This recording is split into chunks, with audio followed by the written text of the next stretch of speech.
O Evangelho de João, capítulo 4. Jesus e a mulher samaritana.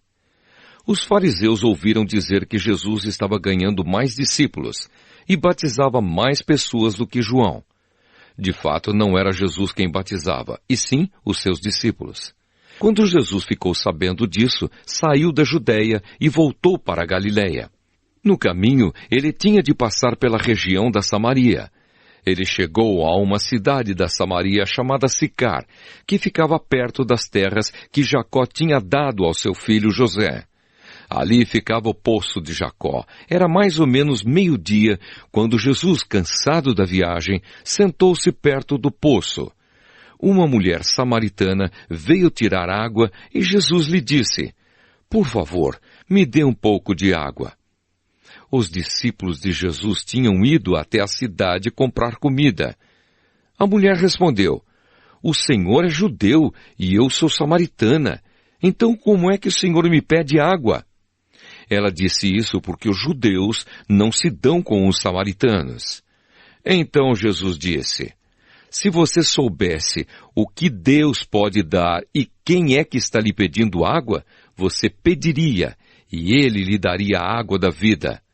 Ela respondeu: "O Senhor não tem balde para tirar água e o poço é fundo. Como é que vai conseguir essa água da vida? Nosso antepassado Jacó nos deu este poço. Ele e os seus filhos e os seus animais beberam água daqui. Será que o Senhor é mais importante do que Jacó?"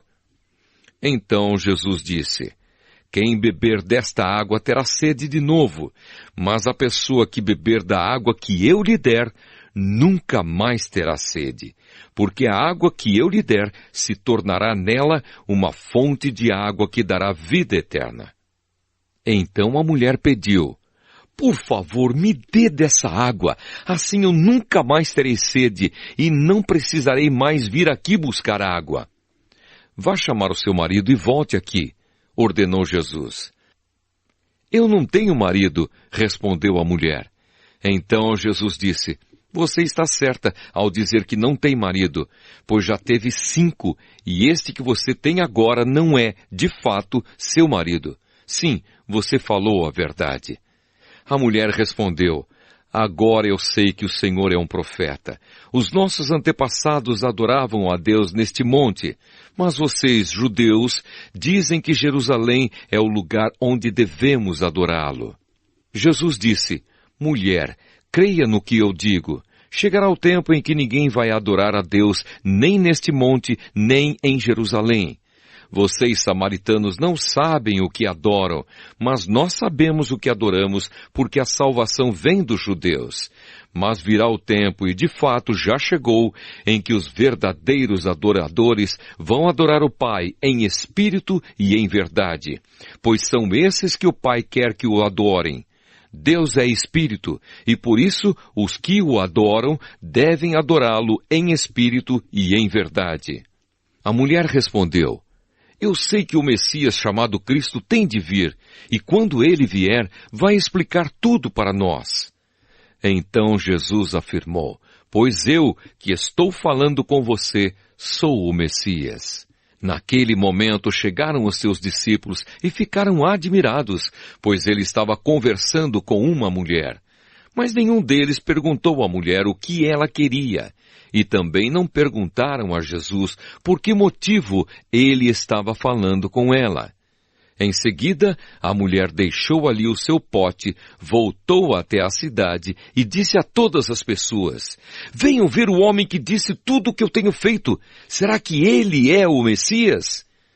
Muitas pessoas saíram da cidade e foram para o lugar onde Jesus estava.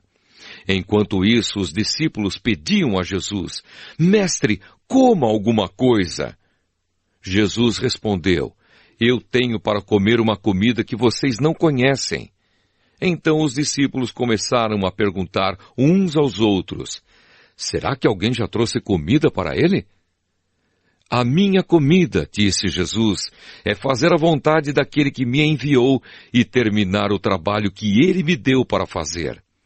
Vocês costumam dizer, daqui a 4 meses teremos a colheita. Mas olhem e vejam bem os campos. O que foi plantado já está maduro e pronto para a colheita. Quem colhe recebe o seu salário, e o resultado do seu trabalho é a vida eterna para as pessoas.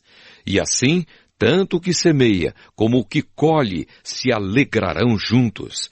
Porque é verdade o que dizem, um semeia e outro colhe. Eu mandei vocês colherem onde não trabalharam.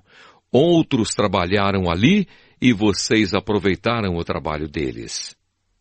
Muitos samaritanos daquela cidade creram em Jesus, porque a mulher tinha dito, ele me disse tudo o que eu tenho feito. Quando os samaritanos chegaram ao lugar onde Jesus estava, pediram a ele que ficasse com eles, e Jesus ficou ali 2 dias. E muitos outros creram por causa da mensagem dele. Eles diziam à mulher, agora não é mais por causa do que você disse que nós cremos, mas porque nós mesmos o ouvimos falar e sabemos que ele é, de fato, o Salvador do mundo. Jesus cura o filho de um funcionário público. Depois de ficar 2 dias ali, Jesus foi para a região da Galileia, pois, como ele mesmo disse, um profeta não é respeitado na sua própria terra. Quando chegou a Galileia, os moradores dali o receberam bem. É que eles tinham ido à festa da Páscoa em Jerusalém e tinham visto tudo o que Jesus havia feito lá. Jesus voltou a Caná da Galileia, onde havia transformado água em vinho. Estava ali um alto funcionário público que morava em Cafarnaum. Ele tinha em casa um filho doente. Quando ouviu dizer que Jesus tinha vindo da Judeia para a Galileia, foi pedir a ele que fosse a Cafarnaum e curasse o seu filho que estava morrendo. Jesus disse ao funcionário, vocês só creem quando veem grandes milagres? Ele respondeu, Senhor, venha depressa antes que o meu filho morra. Volte para casa, o seu filho vai viver, disse Jesus. Ele creu nas palavras de Jesus e foi embora. No caminho, encontrou-se com os seus empregados que disseram, o seu filho está vivo. Então ele perguntou a que horas o filho havia começado a melhorar. Os empregados responderam, ontem, à 1 da tarde, a febre passou. Aí o pai lembrou que havia sido naquela mesma hora que Jesus tinha dito, o seu filho vai viver. Então ele e toda a família creram em Jesus. Esse foi o segundo milagre que Jesus fez depois de ter ido da Judeia para a Galileia.